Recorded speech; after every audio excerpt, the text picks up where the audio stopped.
The exercise that I want you to do today, you've identified the bad emotion in the mind. I need to feel safe when I am standing my ground. The affirmations that I want you to look at today, I actually want you to create your own.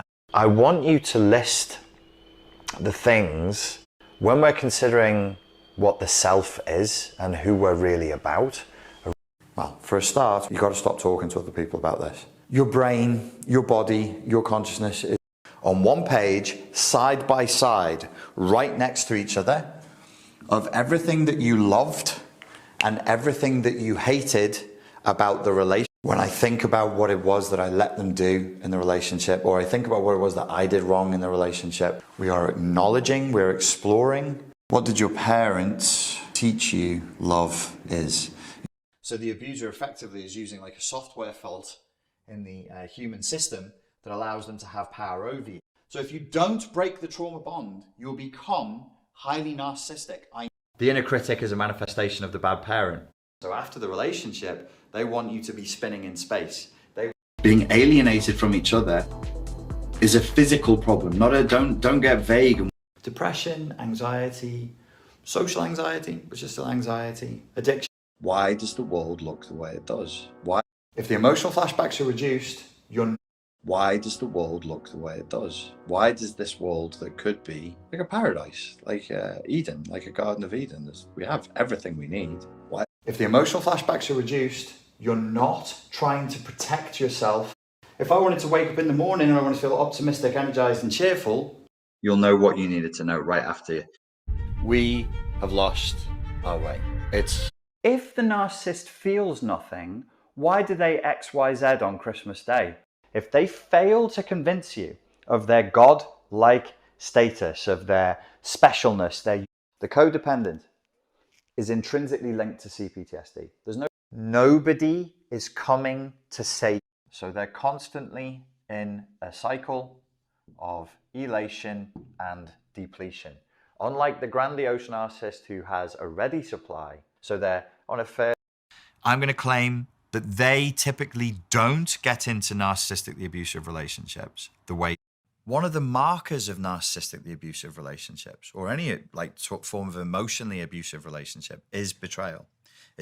I don't like the idea of people walking around being codependent and being proud of it. Psychopaths, narcissists, borderlines, and histrionics all play this game. The appearance of being a victim, the appearance of being... So if you...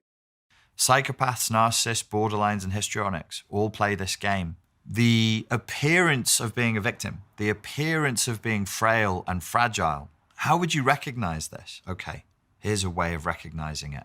Remember at all times that what you are dealing with is a performance. So if you're in a narcissistically abusive relationship, anybody who comes in who tells the truth about love, about intimacy, becomes an enemy of the state. And let me just remind you all of something. When you say, do as they say, do as they say, just do as they say and it'll pass. No, it won't. If the lie is that they're omnipotent and all-knowing, then the truth is that they're not omnipotent. When we've been in a traumatic environment, a traumatic relationship, a traumatic childhood, over time, what starts to happen is we lean towards emotional illiteracy. So you internalize a bad mummy or a bad daddy or teacher or religious leader or whoever was in a position of authority over you for a period of time. The parent being hypervigilant to the child. You don't have to please people.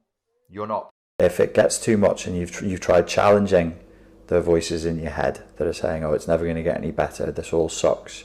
If you are considered too young to consent to sex, gender roles have changed, and that women... Daily Mail didn't say teachers, it said heroes.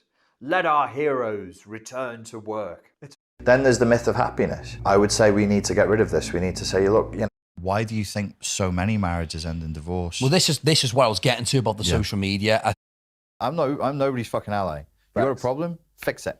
You want my help and you're respectful? I'll talk to you. I'll help you. I'll help any human being. If I can, I'll do it. But just being rigidly like, I am an ally of this group or that group. Nah. There was no cure involved. It was all just dealing with the symptoms. Right. But I'm that type of man, but I've always been alone. I believe, potentially the end times, or The 30-day challenge is to help people overcome codependency and the effect. Beyond these questions of what is good, what is evil, we need to be asking, what is the nature of reality? And then you're going to have to brainwash yourself, hypnotize yourself into role-playing with you. You don't need a superego telling you that you're a unique and wonderful child of the stars. You need a superego, like you needed a parent saying, if you want to describe the experience of certain groups, every stage of that experience. You know the theory, there's like conspiracy theories about why Bruce Lee died. Some people I know who are high-level Qigong practitioners said this thing of him smoking and then he got a brain aneurysm. They said it was actually the Qigong. Bruce Lee was ripped. Okay, he used steroids, but he was fucking ripped because he did Neigong. So it was hard Qi all the time. There's a technique you can do that just develops muscles by hard Qi. But the Qigong master would be like, every time you do hard Qi workouts, you need to do soft Qi 3 times as much. Show me the person who was riddled with childhood trauma and complex PTSD, went to an ayahuasca ceremony and was miraculously cured. There's plenty of people claiming that they are. You've got songs where a man's singing, I need you. Hello and good morning to you. Welcome. I've always used humour, I think, to navigate my way through life, do you know what I mean? Okay. The Spartan approach was kind of like a Zen and a Stoic approach. And this is what men can offer the world. Men. You must look at the difference between addiction and conditioning. Addiction. The way we're doing relationships, because we're raised in narcissistic cultures, is we're doing them narcissistically. And you might be like, oh, not me, Richard Grannon.